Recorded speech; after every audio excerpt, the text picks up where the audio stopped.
Olá, Pedro. Boa noite, Vinícius. Tudo bem? Tudo certinho, e você? Tô bem também. Onde é que o senhor tá agora, Viçosa mesmo?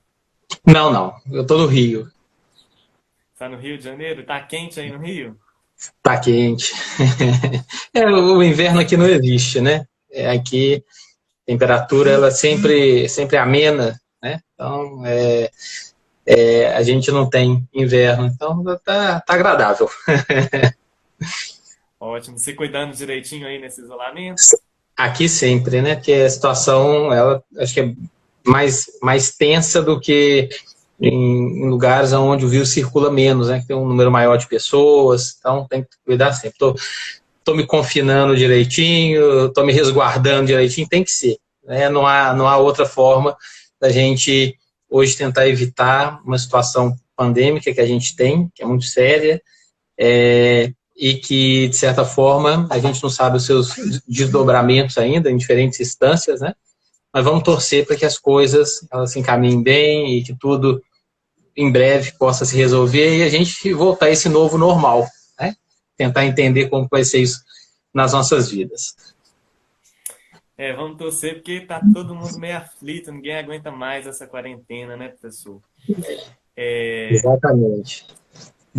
eu ia dizer bem-vindo, mas está acontecendo uma situação inusitada no Amarelo, né? A gente está sendo convidado para a live, porque na quinta-feira passada a gente tentou a live com o Vinícius, né? Que é a data tradicional que a gente faz as lives no Amarelo, e infelizmente houve um problema de conexão e a gente só conseguiu fazer assim. Então o Vinícius está convidando o Amarelo para a live dele, né?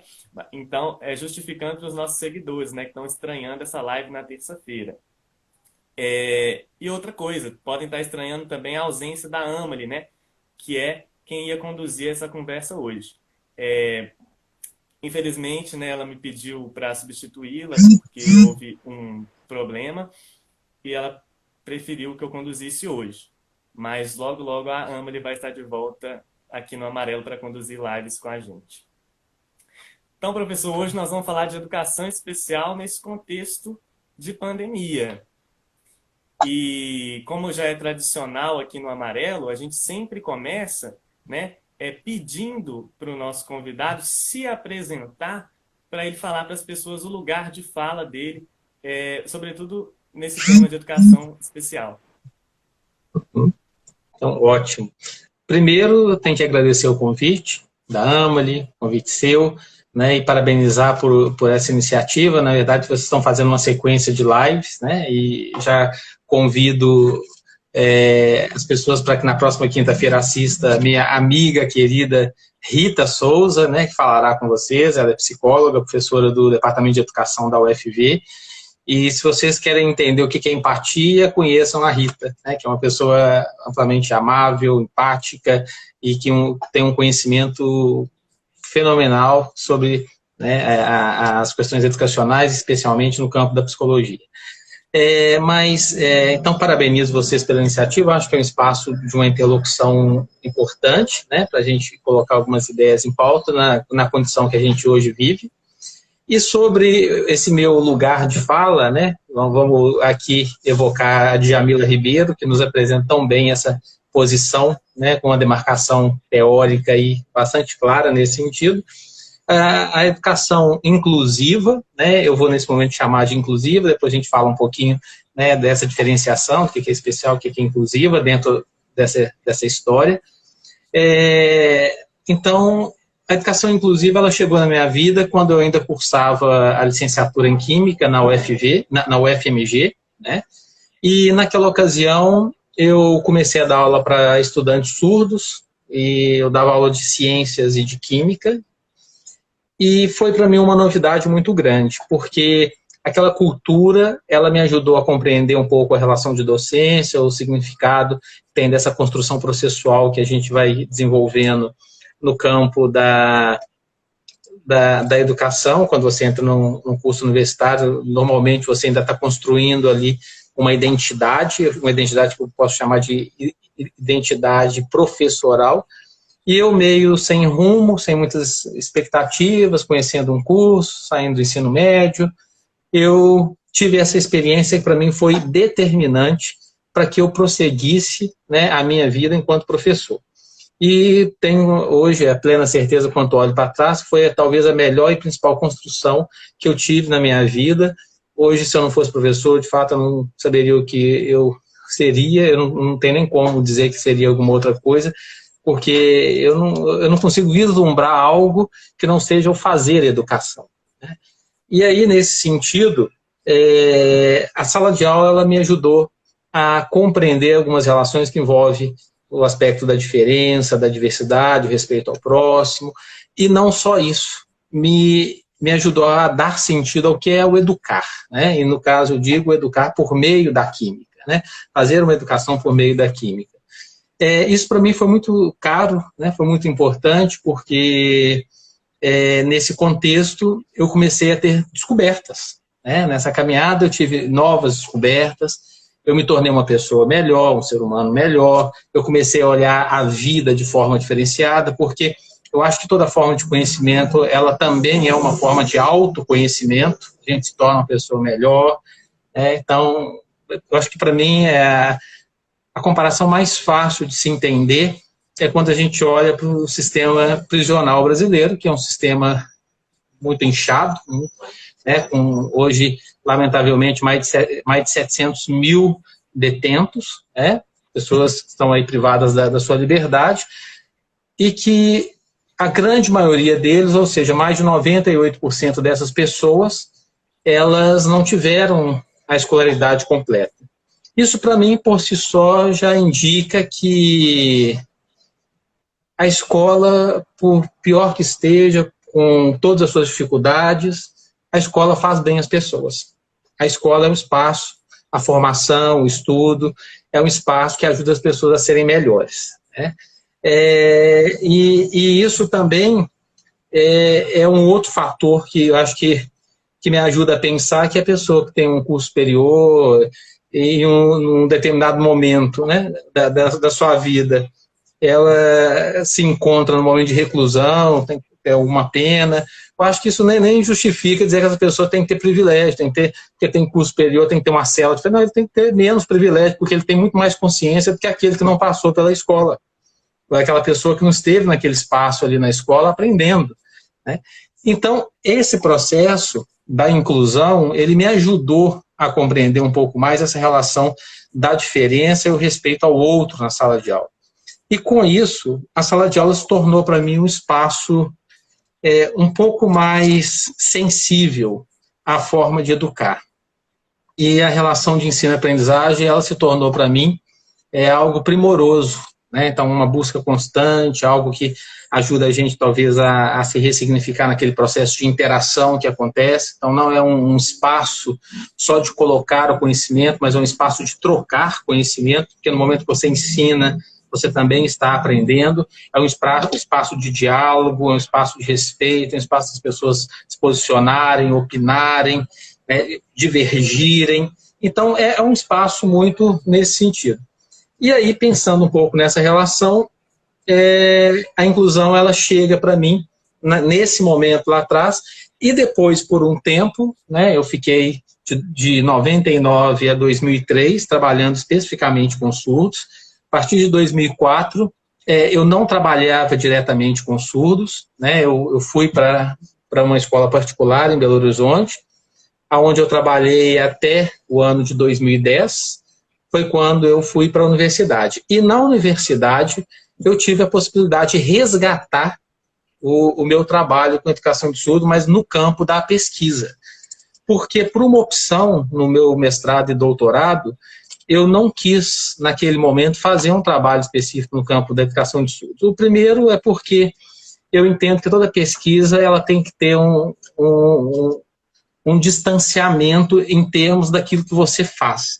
O distanciamento a pesquisa não pode ser uma bandeira. O que significa isso? O seu trabalho de pesquisa ele tem que ter um nível de imparcialidade, né, para que você possa explorar aquele seu objeto de maneira bastante parcimoniosa e te ajude a buscar naquele objeto de pesquisa algumas conclusões efetivas. Eu sempre tive muito receio, dado esse trabalho ser um trabalho que a mim fala muito forte, de eu, em algum momento, eu não conseguir ter esse distanciamento, né? Eu sempre tive esse medo.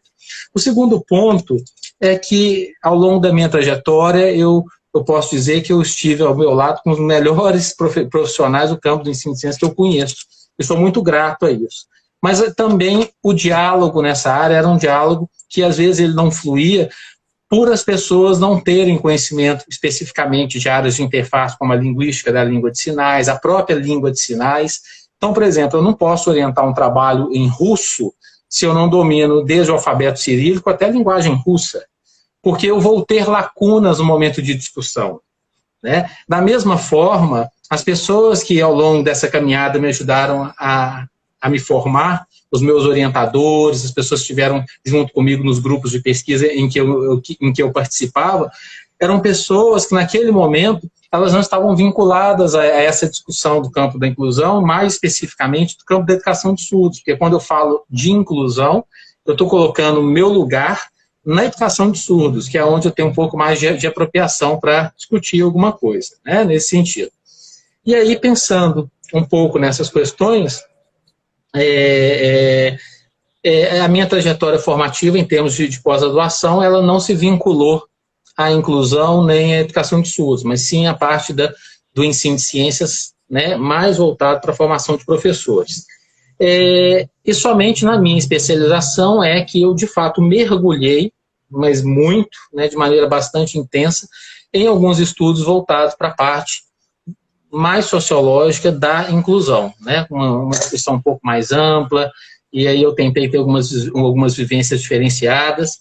Então, de certa forma, essa é um pouco da minha trajetória, né, ao longo desse processo de formação. Bom, Pedro, prossigo ou você quer agora perguntar alguma coisa? Agora eu queria introduzir, te contando uma historinha pessoal. Eu tenho um amigo, ele se chama Daniel, eu conheci ele no ensino médio e a gente se tornou grandes amigos desde então. E a gente teve uma relação muito próxima, de amigo mesmo, né, de conversar todo dia, enfim. E um dia ele me convidou para ir na casa dele, lá em Santa Luzia, região próxima aqui de Belo Horizonte. E aí eu fui na casa dele pela primeira vez, e aí eu entrei na casa dele e descobri que o pai dele era cego. É cego. E me ocorreu no momento de ter raiva. Por quê? Pensei, Daniel é meu amigo há tanto tempo e nunca me falou que o pai dele era cego. E eu achei que ele deveria ter me falado isso. Achei que ele deveria ter me preparado para aquela situação. Então eu cheguei na casa de Daniel e eu não sabia me portar. Eu fiquei extremamente incomodado, né? Como que eu reagiria diante do pai dele? Eu não poderia estender a mão que ele não ia ver. Eu poderia tocar no ombro dele, seria correto, seria adequado. E aquela situação foi me incomodando, foi me incomodando. E aí passou, né? E essa semana a gente começou a conversar sobre isso. Aliás, ele fez alguns stories, né, no Instagram dele, comentando sobre a dificuldade que as pessoas têm de lidar com pessoas que têm deficiência, pessoas, enfim, né, lidar com a diferença. E aí eu queria te fazer uma pergunta um pouco difícil, né? Por que ainda hoje a gente tem dificuldade de lidar com a diferença? Por que a diferença nos provoca medo, nos assusta e às vezes até causa indiferença? A gente tem que ser indiferente para não ter que lidar com aquilo. Pois é. Eu entendo que esse desconforto acontece porque a gente é formatado a lidar com iguais e não com as diferenças. Então, culturalmente, né, a gente vive numa sociedade que ela nos prepara para lidar com os iguais, né, e não com diferente. E eu sempre, quando eu vou falar sobre isso, eu evoco a Hannah Arendt. Tem uma frase que eu gosto muito, que ela diz assim: quem habita esse planeta não é o homem, mas os homens. A pluralidade é a lei da Terra. Ou então tem um outro poema do Drummond, o Igual Desigual, que está no livro A Paixão Medida, né? Tem até uma reedição de 2014 pela Companhia das Letras, eu separei ele, vou ler rapidamente, porque ele fala exatamente sobre isso, no Igual Desigual. Ele diz assim: eu desconfiava, todas as histórias em quadrinhos são iguais, todos os filmes norte-americanos são iguais, todos os filmes de todos os países são iguais, todos os best-sellers são iguais, todos os campeonatos nacionais e internacionais de futebol são iguais, todos os partidos políticos são iguais, todas as mulheres que andam na moda são iguais, todos os sonetos, gazéis, virelais, cestinas e rondós são iguais, e todos os poemas em verso livre são enfadonhamente iguais. Todas as guerras do mundo são iguais, todas as fomes são iguais, todos os amores iguais, iguais, iguais. Iguais todos os rompimentos. A morte é igualíssima. Todas as criações da natureza são iguais. Todas as ações, cruéis, piedosas ou indiferentes, são iguais. Contudo, o homem não é igual a nenhum outro homem, bicho ou coisa. Ninguém é igual a ninguém. Todo ser humano é um estranho ímpar. Essa relação, às vezes, a gente não consegue compreender, né? O Dom Helder Câmara já diz algo que me chamou muita atenção quando ele fala que o diferente nos educa. Ele não só nos educa, mas ele ajuda a gente a construir uma identidade que foge ao padrão de igualdade. Porque se todo mundo fosse igual, o mundo seria muito chato. E a gente não teria um parâmetro para compreender o outro, né, a sua forma de lidar com o conhecimento, de interagir com o mundo, a sociedade. Né? E nesse sentido, a gente reproduz isso, inclusive, na escola. Porque na escola, quando a gente chega naquele espaço que é nitidamente heterogêneo, que prima pela diversidade em todos os sentidos, religiosa, ética, política, social, sexual, tudo está naquele espaço. Ali é um misto de riqueza, porque você tem uma diversidade que é extremamente relevante. Quando a gente olha aquele espaço, né, e a riqueza que ele representa, a gente esquece que muitas vezes a gente está fazendo reproduções para a igualdade. A gente está ensinando da mesma forma e muitas vezes a gente está fazendo aquilo que eu sempre critico, que é dizer assim, eu sou professor há 20 anos. Mas é tudo mentira. Eu não sou professor há 20 anos. Eu sou professor que tem um ano repetido 20 vezes, numa sociedade que muda constantemente. Vamos pegar o exemplo dessa pandemia. Se a pandemia não nos mudar, a gente será mudado. Porque é natural que as práticas se ressignifiquem após uma situação como essa. A gente, nesse processo, mesmo que em conta-gotas, frente às diferenças que a gente tem vivido, às incertezas que a gente tem vivido, nesse processo, a cada dia, a gente se ressignifica. A gente repensa a nossa relação com o mundo, a gente se conhece mais, a gente, com os nossos temores e tremores, a gente começa a refletir sobre o sentido da vida e o nosso lugar nesse espaço. A gente começa a dar sentido a esse tempo que é incerto para todos nós. Então, a gente vive num momento que eu acho que ele é muito rico em vários sentidos, né? E muitas vezes essa relação ela não é reproduzida para a nossa prática da sala de aula.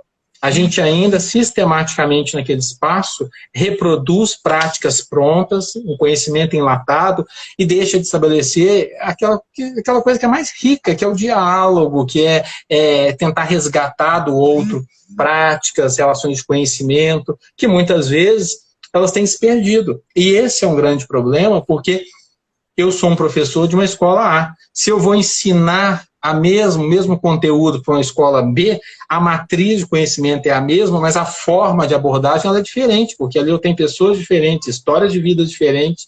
E quando o Drummond fala, né, que todo homem é igual, né, não, que o homem não é igual a outro homem, né, bicho ou coisa, que ninguém é igual a ninguém, que todo ser humano é um estranho ímpar, ele está colocando para a gente uma relação que é muito forte, que a gente tem uma... E aí digo isso sendo vigotskiano, né? A gente tem uma relação sócio-histórica e cultural, que é uma construção das nossas vidas. E o que eu faço aqui nesse momento é talvez reproduzir um pouquinho dessa relação que ao longo do tempo eu fui construindo. Né? É a mesma coisa você, a mesma coisa outras pessoas que compartilham um pouco das suas experiências e seus conhecimentos. Então talvez esse sentimento de incômodo que você teve, que eventualmente eu tenho quando encontro alguém diferente, que a escola tem quando chega naquele espaço alguém diferente, e quando isso acontece é muito mais fácil a gente ser um pouco aversivo àquela relação do que a gente se envolver, é muito mais fácil a gente ser refratário do que a gente se envolver com ela. Quando isso acontece, isso está demonstrando que culturalmente a gente foi moldado a isso. E vou pegar um exemplo do preconceito. A gente não nasce preconceituoso. O preconceito é uma marca construída ao longo da nossa vida. Então, essa relação ela é muito, muito forte para a gente pensar isso. E muitas vezes elas são construídas e reforçadas em espaços como a escola, ou até mesmo a sociedade, a família. Então, uma relação social, que a gente pode evocar aí Bourdieu com a sua teoria da reprodução, que ela é reproduzida e reforçada em diferentes espaços. A escola, por exemplo, é um desses espaços, né? Perfeito. Aqui nos comentários, a professora Rita, que vai participar da live com a gente, quinta-feira, que bom. Adorou a poesia do Drummond, ela disse que não tinha ouvido. Rita, eu já fiz a propaganda aí da sua live, que bom que você está conosco. Quinta-feira eu estarei assistindo e aprendendo com você, porque a Rita, eu disse no início, você é empatia em pessoa. Além disso, a Rita tem um trabalho recente, fruto do pós-doutorado dela, sobre construcionismo social, que eu acho que tem tudo a ver com isso que eu acabei de dizer, né? Trabalho muito bom, muito rico, por sinal. Que bom que ela está aqui com a gente. Com certeza ela se sentiu representada nessa ideia da construção. Vinícius, no início você falou que existe uma diferença entre educação inclusiva e educação especial. Que diferença é essa? Vamos resgatar um pouquinho, né, o que a gente tem lá na LDB, né? A LDB de 96, ela coloca a educação especial como uma modalidade que ela é transversal a todo o processo, né, a todo esse processo que a gente tem aí de formação dos estudantes. A educação inclusiva, ela tem uma perspectiva que eu entendo ser diferenciada, porque ela é um processo que tem um marco muito forte nos anos 90, né, porque antigamente se tinha, antes da segregação, se tinha um processo de integração, né, e a integração, especialmente, ela tinha um caráter diferenciado, porque, na verdade, a integração, ela colocava o aluno na escola, mas o aluno tinha que se adaptar à escola, né, ela não favorecia o aluno desenvolver as suas potencialidades, então isso era um problema muito sério. E aí, quando chega num determinado momento que a gente tem a inclusão, né, a discussão sobre uma educação inclusiva, uma sociedade inclusiva, a gente tem um marco muito forte com a Declaração de Salamanca de 1994. Né? E essa declaração, ela repercute depois com as políticas públicas, especialmente, aí vamos trazer o marco de 1996 aqui no Brasil, com a LDB, né? E depois a gente tem uma sequência, né, de outras políticas que vão seguindo aí em 2003, 2008, posso falar um pouquinho mais sobre elas já, né? E aí elas criam uma coisa que é o atendimento educacional especializado, né, que coloca a inclusão como algo complementar a todo esse processo de formação, mas, por outro lado, ela não trabalha de maneira parceira com a formação dos professores, porque isso ele não repercute diretamente na formação dos professores. Posso dizer a você, eu como formador de professor, eu vejo ainda precariamente um processo de formação para que a educação inclusiva possa ser de fato contemplada. Uma formação, ela não pode ser algo hard, no sentido de colocar o aluno na sala de aula, colocar lá o espectro autista e dizer das suas múltiplas variantes. Isso é impossível. Né?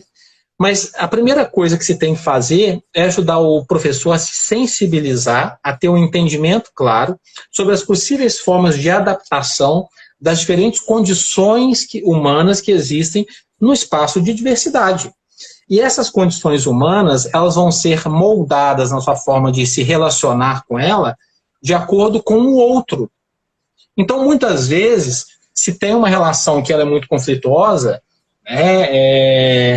vamos supor, se você tem uma pessoa que ela tem uma determinada condição, ele é amputado, teve uma paresia cerebral, ou eventualmente ela tem uma surdez, uma perda auditiva, uma perda na acuidade visual. Naquele momento, você tem que compreender, enquanto um professor, um formador, se aquela pessoa ela se identifica com a sua condição. E isso é uma construção que, inclusive, vem da família, porque muitas vezes a negação ela não está naquele sujeito, está na família. Quantas famílias de surdos querem fazer com que os seus filhos surdos falem e ouçam? Para, segundo a concepção dessas pessoas, ele tem uma maior interação, não ser tão excluído e tal. Mas essa é uma condição impossível para que aquela pessoa, de fato, ela possa se desenvolver nesse sentido. Então, quando a gente começa a pensar um pouco nessa relação, é importante a gente compreender se há, né, uma relação de entendimento dessa condição do diferente sujeito, né? E isso, muitas vezes, quem vai te dizer é esse sujeito. A partir daí, o que a gente faz é criar as adaptações dentro daquilo que esse sujeito precisa, sem favorecimentos. Porque equiparação de oportunidade não é você favorecer o outro, mas é você, de maneira justa e humana, fazer todas as adaptações necessárias, e isso eu acho que no livro Fundamentos da Defectologia do Vygotsky a gente aprende de maneira muito clara, porque ele coloca que todo ser humano pode se desenvolver desde que sejam dadas a ele as condições necessárias para o seu desenvolvimento. Isso também pode ser visto muito num documentário bastante interessante, As Borboletas de Zarkovsky. Esse é um documentário que mostra numa cidade russa de Zarkovsky como que eram tratados algumas crianças e adolescentes surdos cegos, com as adaptações que eram feitas naquele momento, né? E o nome borboletas é uma metáfora muito bonita, que mostra que eles deixam de ser uma lagartinha e se transformam numa borboleta que podem voar e alçar novos voos. Aquelas pessoas deixam de ser consideradas coitadas e inválidas e são colocadas num patamar de potencialidade. Elas têm as suas limitações, mas elas são capazes de muitas coisas, né? Então você não olha para o outro com o olhar da dó, do coitadismo, mas você olha com o olhar da potencialidade, do eu posso ajudar, essa pessoa pode avançar, né? Então você tem possibilidades de ajudar essa pessoa. Então, nesse sentido, a gente começa talvez a pensar um pouco que a nossa escola ela precisa ter primeiro uma relação mais próxima do professor com o aluno.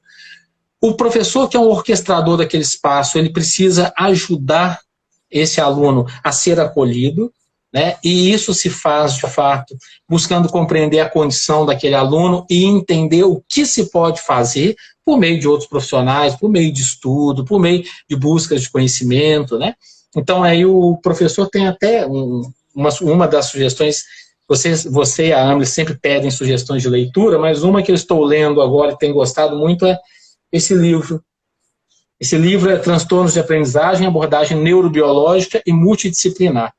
Ele mostra para a gente, muitas vezes, adaptações que são simples, mostra os seus fundamentos, ajuda a gente a compreender um pouco essa relação dentro de um contexto mais amplo, né? Esse conhecimento, como é que se faz, e não sobrecarrega a gente com múltiplas informações, porque, na verdade, a inclusão você vai aprender como? Você vai aprender na prática, né? A prática da sala de aula, a sua relação com aquele espaço, ele vai te ensinar muita coisa. Mas, para isso, você tem que estar aberto a esse ensinamento, aquilo que você eventualmente pode fazer.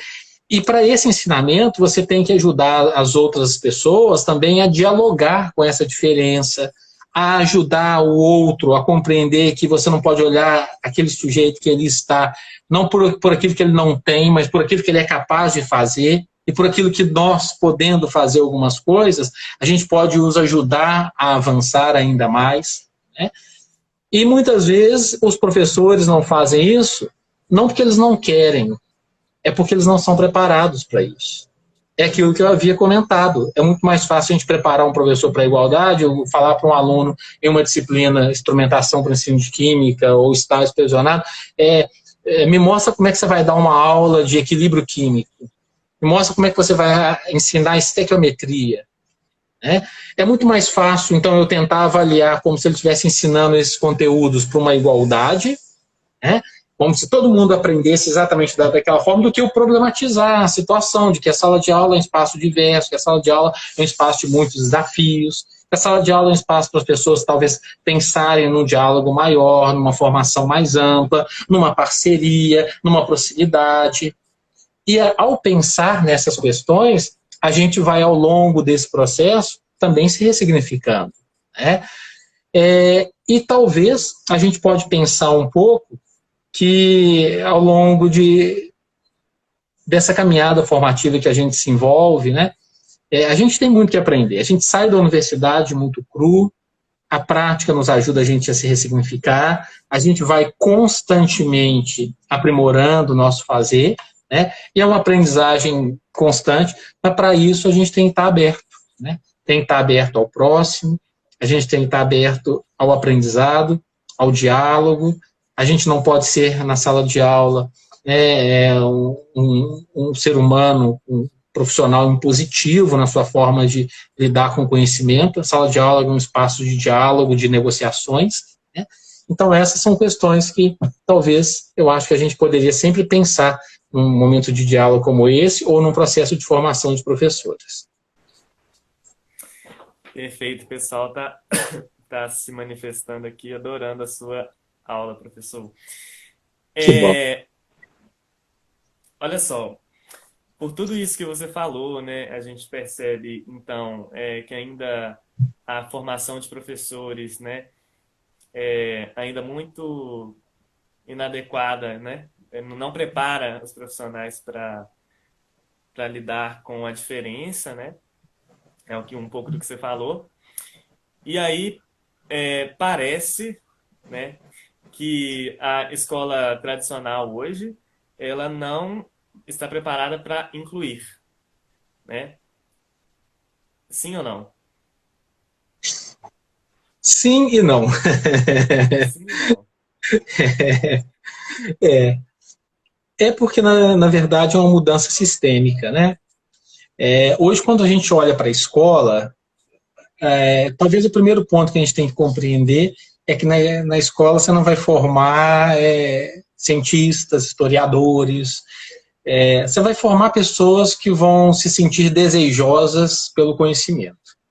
E esse desejo pelo conhecimento, ele vai acontecer não por um processo de inculcação, em que você vai submeter o estudante a um árduo processo de decorar, de ter que sofrer. Eu acho que o conhecimento é um deleite, né? O estudar é um prazer.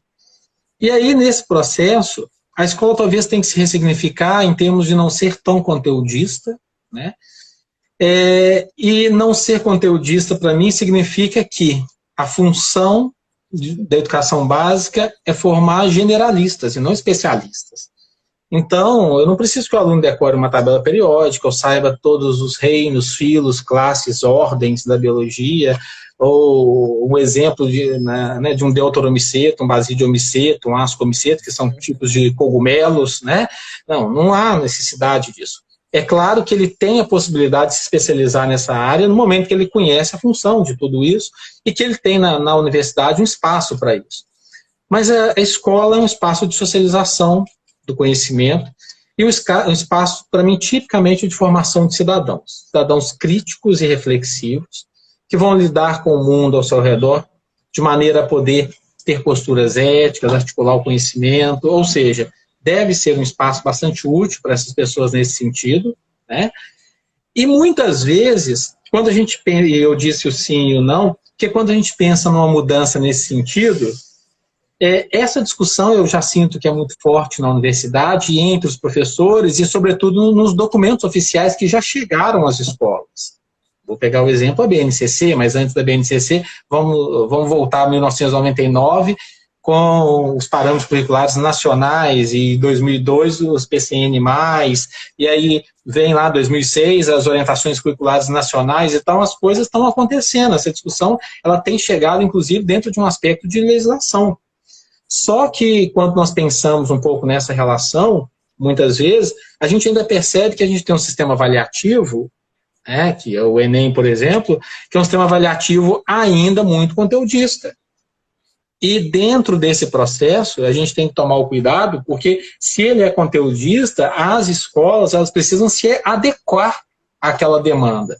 E essa mudança, ela se torna resistente quando a gente pensa, mas como é que eu vou, então, deixar de colocar um conteúdo se, eventualmente, esse conteúdo ele é cobrado de maneira hard, ali numa prova como o Enem, né? E muitas vezes a escola, então, se passa por um espaço de inculcação, em que a pessoa ela está naquele espaço sendo obrigada a aprender uma química de maneira bastante intensa, uma física, uma matemática, e não como espaço de compreender o conhecimento como uma forma de uma exploração incessante. Por exemplo, eu sou químico, e o conhecimento de química que eu tenho, ele nunca chegará a 10% do que é o conhecimento da química. E eu vou ter que aprender ainda na minha caminhada muita coisa, porque a química enquanto ciência ela está se modificando a cada dia, porque os laboratórios estão cheios de pesquisadores, estão tentando buscar fazer dessa ciência uma ciência aplicada à nossa vida. E esses conhecimentos eles se modificam a cada dia. Só que para eu avançar nesse conhecimento, eu tenho que ter um conhecimento anterior, e esse conhecimento ele é sistêmico. É um conhecimento que não para. Da mesma forma quando eu falo da história, da mesma forma quando eu falo da geografia. A história e a geografia, elas estão em um processo contínuo. Da mesma forma que quando eu falo da língua portuguesa, a língua portuguesa é uma língua dinâmica, ela está em mudança. Cada dia tem sido colocadas palavras que não eram dicionarizadas, então as regras mudam, elas se adequam à sociedade, né? E aí, nesse sentido, a gente começa talvez a refletir um pouco mais sobre como que a escola tem que dialogar com isso. Será que a gente vai fazer daquele espaço um espaço de colocar conhecimentos prontos e fazer com que os alunos aceitem de maneira dogmática esse conhecimento? Ou nós vamos, talvez, ressignificar e estabelecer, primeiro, maiores diálogos? Eu sou um defensor de um ensino de ciências. Eu acho que chega, né, de fazer da escola um espaço de pouco diálogo. Então está na hora da biologia dialogar com a física e dialogar com a química, e a gente ter a matemática como um instrumental que é transversal a todas elas, inclusive pegando aí a geografia com gráficos e tabelas, a história, a língua portuguesa. Então está na hora de uma interação, de uma conversa mais intensa. Essa conversa ela pouco acontece, está na hora da polidocência, da gente ter vários professores dialogando, debatendo. Isso é algo significativo dentro de um processo de formação e, sobretudo, dentro das demandas atuais que a gente tem para a formação de qualquer profissional do século XXI. Né? As demandas hoje mudaram, se ressignificaram de certa forma. Então, eu penso que a gente vive um momento bom, porque essas discussões, de fato, elas já chegaram, Pedro. Mas, por outro lado, a gente vive um momento ainda desafiador, porque muita coisa tem que mudar ainda. Uhum. Eu te fiz essa pergunta sobre a escola básica ainda não ser inclusiva por causa da questão da linguagem, né? A gente percebe, assim, eu já li algumas críticas, né, por parte da comunidade surda, reivindicando o direito de se comunicar com iguais, né, em escolas para surdos, vamos dizer assim. Porém, na minha pesquisa de mestrado, em uma escola em Mariana, uma escola regular, lá tinha um estudante surdo em uma turma, apenas um estudante surdo na escola, e parece que isso gerou uma mobilização muito forte por parte dos estudantes ouvintes de querer aprender Libras, de desejar esse conhecimento que a escola não oferece para eles. Então, existe um paradoxo, um desejo, né, do ouvinte de comunicar com o surdo, o desejo do surdo de comunicar com outros surdos para ele, né, praticar mesmo a sua linguagem, e com os ouvintes. Então, é uma coisa meio difícil, né? Como é que você enxerga essa questão? Então, eu entendo que uma escola que atende surdos, ela só consegue ser inclusiva, de fato, se ela oferecer a língua dos surdos, a Libras, né, para todos aqueles que interagem com ele. E aí eu falo isso os alunos, a comunidade educativa, porque não adianta você estar numa escola em que você tem um aluno que assume uma determinada língua, não por escolha, pela sua condição, né, porque se for um aluno que veio, por exemplo, veio da França para o Brasil. Ele chega aqui, ele tem condições de aprender o português. O surdo, ele tem condição de aprender o português na sua forma escrita. Então, ele não consegue interagir com as pessoas por meio da fala, né? Então, a sua língua, que é uma língua que ela é totalmente visual, ela precisa ser aprendida, e ela tem códigos específicos dessa língua que precisam ser compartilhados, porque num determinado momento, você, enquanto um professor, diz aos alunos, então vamos fazer grupos para se preparar para a feira do conhecimento, para a mostra cultural, hoje vamos fazer grupos para apresentar um seminário. Como que esse estudante ele se insere? Então, ele vai estar num processo que tenta incluir, mas que dentro desse processo, a exclusão ela acontece, porque ele vai se sentir excluído. Então, a escola ela precisa, nesse contexto, também favorecer que os estudantes ouvintes aprendam a Libras como uma disciplina curricular. Hoje eu sei que, quando isso não acontece diretamente, a própria interação com o surdo leva à aprendizagem. A gente tem outros meios, existem inclusive cursos de Libras disponíveis gratuitamente na internet, você tem acessos a materiais que são possíveis de você também aprender a Libras, não só a Libras, como qualquer outra língua que você desejar, né?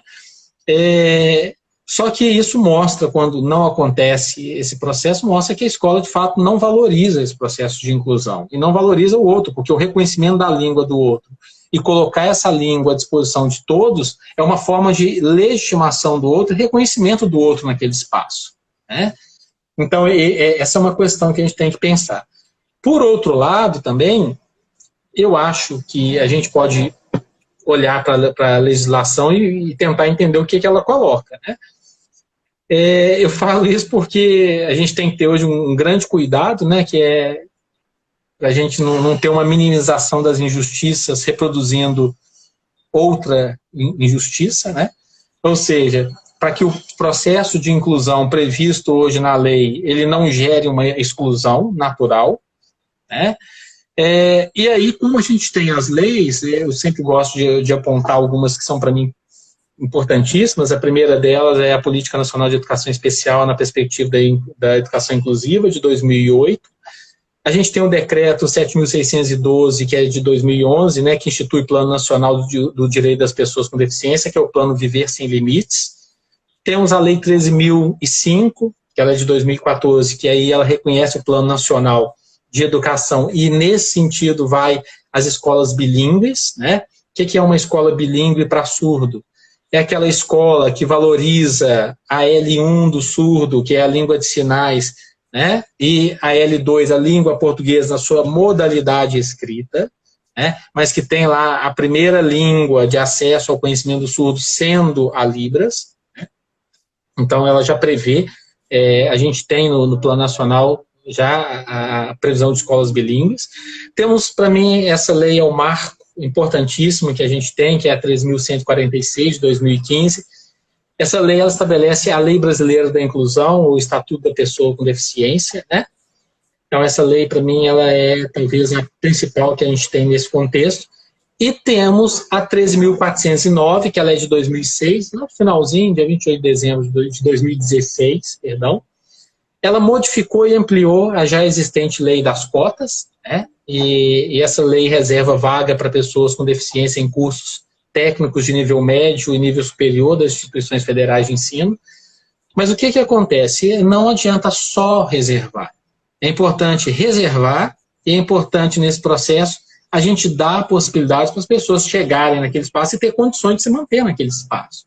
Para isso, a gente não só coloca as pessoas, a gente capacita as pessoas que vão lidar com elas, e não só capacitar, mas a gente também investe, né, no espaço, porque ele vai demandar acessibilidade, vai demandar um punhado de coisas que são essenciais para esse desenvolvimento.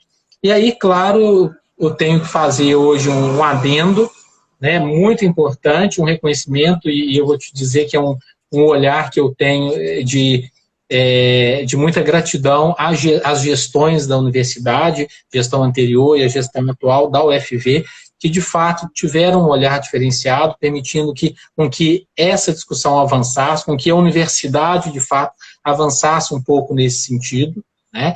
Eu falo avançar um pouco porque esse avanço ele é constante, né? Eu sinto que a universidade fez e faz menos do que precisa, mas muito mais do que pode. E aí eu tenho que destacar, mas muito mais do que pode, ainda mais conhecendo outras universidades. Então, a UFV, de fato, hoje é uma porta aberta para acolher, respeitar a diversidade e lidar muito bem, sobretudo pelos profissionais que a gente tem lá, junto à Unidade Interdisciplinar de Políticas Inclusivas. São pessoas engajadas, pessoas que, de fato, abraçam a causa, e isso é algo muito importante, um reconhecimento que a gente tem que ter, porque isso ajuda as pessoas que chegam à universidade, elas se manterem naquele espaço e terem um desenvolvimento no sentido de buscar concretizar aquele sonho de maneira mais justa, por meio de um processo de equiparação de oportunidades, por meio de uma forma que ajuda as pessoas a avançar no processo e não serem excluídas. Então, esse movimento já acontece em muitas universidades, né? Em muitas, eu não vou mencionar todas, mas acontece de maneira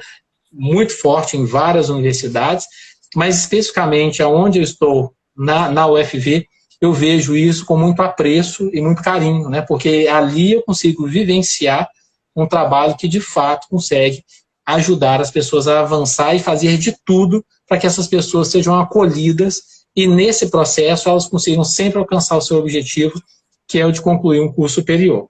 Então, esse é um ponto importante que eu acho que a gente tem que pensar. Toda essa legislação que eu coloquei aqui, elas só são válidas se de fato a gente chega na instituição e ajuda as pessoas a avançarem naquele espaço, né? Porque senão a gente vai fazer de um processo de inclusão um processo de exclusão. Porque a pessoa chega ali e não consegue, de fato, prosseguir dentro das suas expectativas e, claro, das suas condições. O segundo ponto é uma formação humana, né? As pessoas precisam desenvolver a empatia e a sensibilidade, mesmo não sabendo lidar, buscar esse conhecimento, buscar dialogar, buscar uma ajuda, né? De forma também a minimizar esse impacto ao diferente sujeito que chega na sala de aula e que vai ter um impacto de ter, por exemplo, um intérprete de Libras ali, isso vai mobilizar o espaço.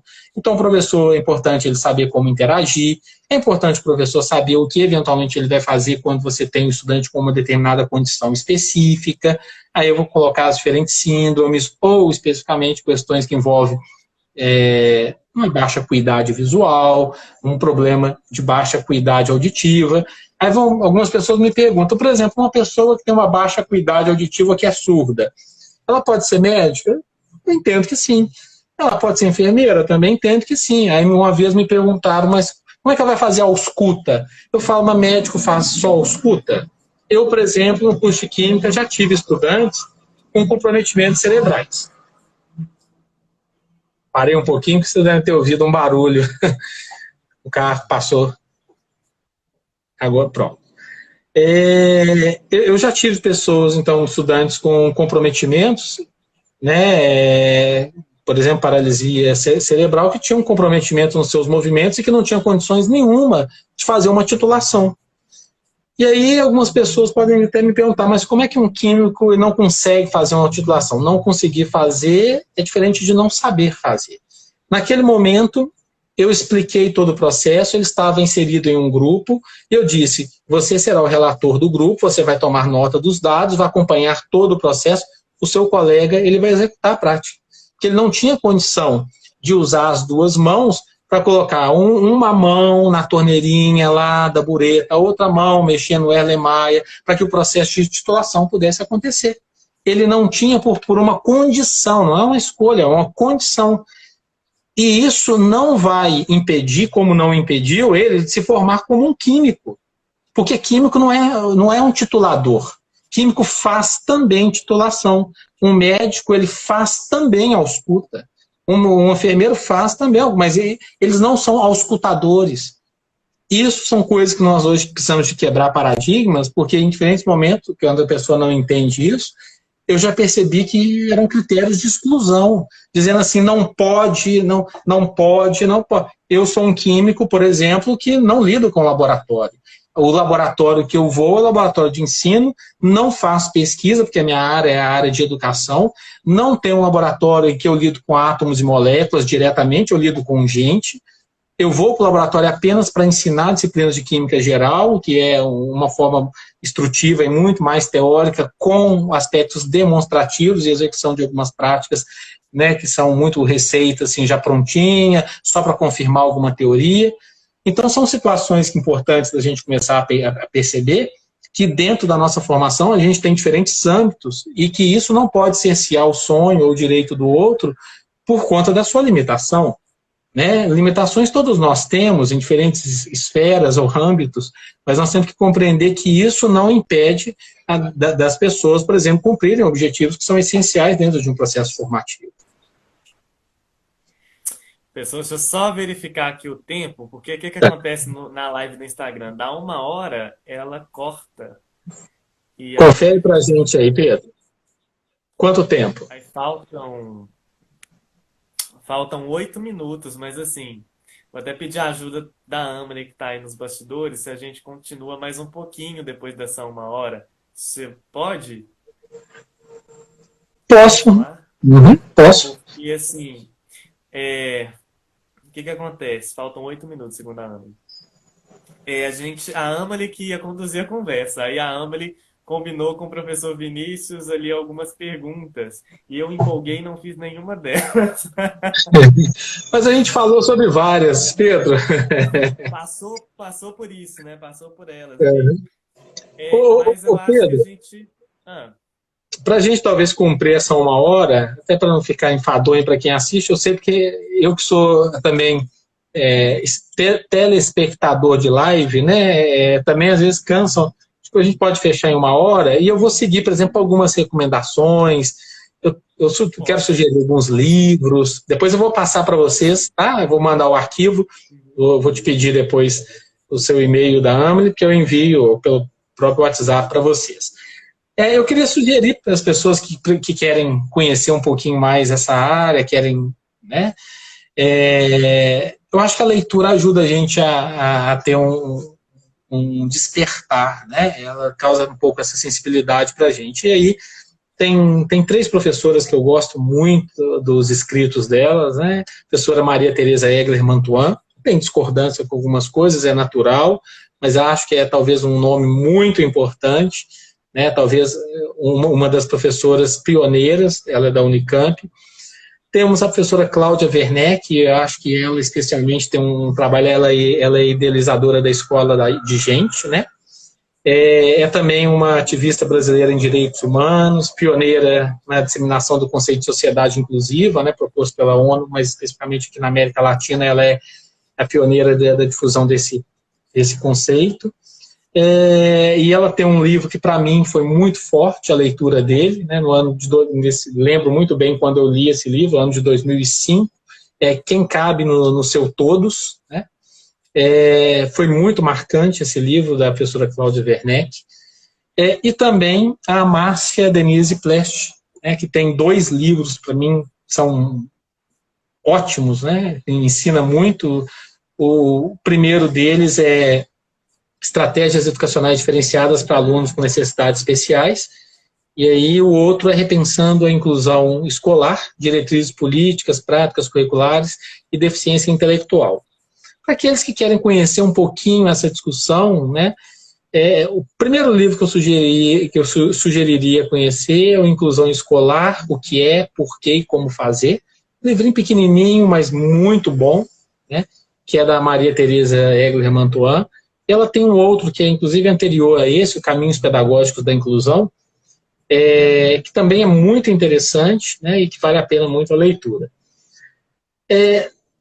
No campo da literatura americana, por exemplo, tem 2 autores que eu gosto muito, Peter Mittler, né, que tem um livro que é um clássico na área, que é Educação Inclusiva, Contextos Sociais. Ele é um livro lá do início dos anos 2000, 2001, 2002, mais ou menos.